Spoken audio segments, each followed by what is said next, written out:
Vote जिहाद शब्द आपने सुना होगा। महाराष्ट्र के चुनाव में बहुत जिक्र हुआ था इसका, लेकिन अब यह मामला लगता है कि महाराष्ट्र से दिल्ली भी पहुंच रहा है। दिल्ली में बीजेपी ने दावा किया, जिसके बाद कई सवाल उठ रहे हैं। दिल्ली में वोट जिहाद को लेकर सवाल उठ रहे हैं।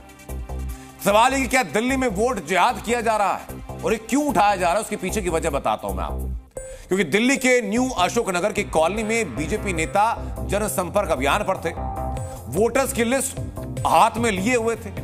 लेकिन जब वो एक मकान पर पहुंचते हैं, उस मकान की तस्वीर में दिखाऊंगा आपको। जब वो उस मकान पर पहुंचते हैं, मकान नंबर B174, उसके एक कमरे की लिस्ट देखते हैं तो चौंक जाते हैं।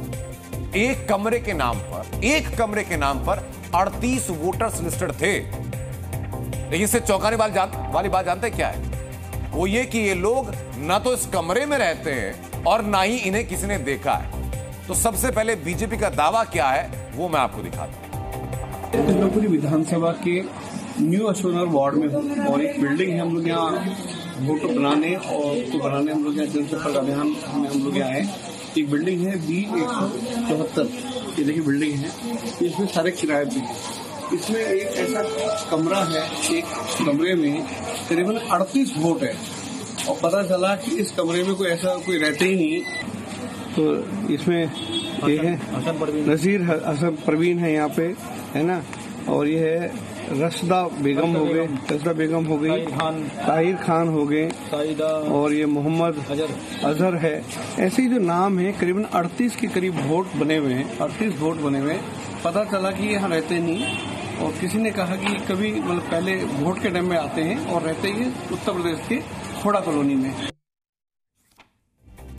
बीजेपी का दावा बड़ा है, आरोप गंभीर हैं, लिहाजा हम लोग इस मामले को इन्वेस्टिगेट करने पहुंचे।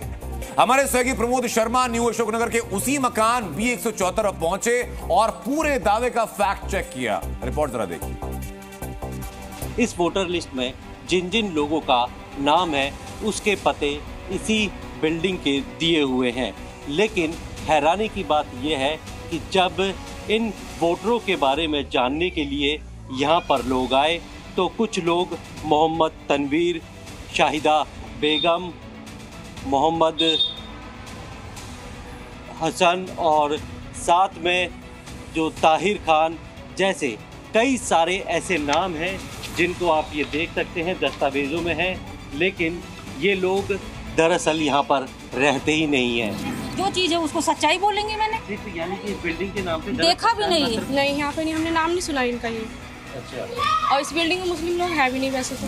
मोहम्मद ताहिर हुसैन और ये सारे ये लोग इसी बिल्डिंग में है। क्या यहाँ मुस्लिम वगैरह लोग रहते हैं कि ये लोग पहचानते हैं आप? मैं जानती तो नहीं हूँ, खैर इनमें से किसी को नहीं जानती। मैं 4-5 साल हो गए मुझे रहते हुए, लेकिन यहाँ पर नहीं रहते, मैंने तो देखा भी नहीं है।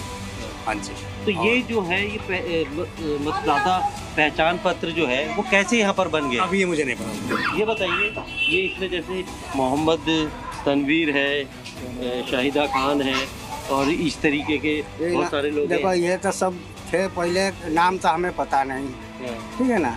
हम तो रहते हैं 12-13 साल हो गए, उनका नाम ये रहते हैं ये लोग नहीं, हम नहीं जानते उनको।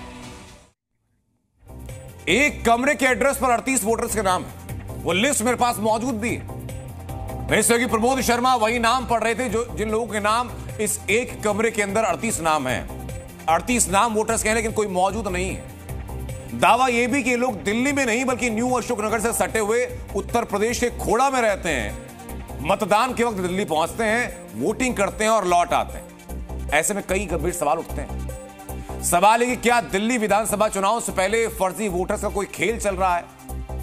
इस लिस्ट में जो लोगों के नाम हैं उसमें रमन खान का नाम है, ताहिर खान का नाम है, जाहिद खान, जाहिद अंसारी, ये सब वो नाम है। इसके अलावा अंसारी परवीन है, असलम अंसारी है, मोहम्मद सलमान है। ये सारे वो लोग जिनके ऊपर वोट जिहाद का आरोप है।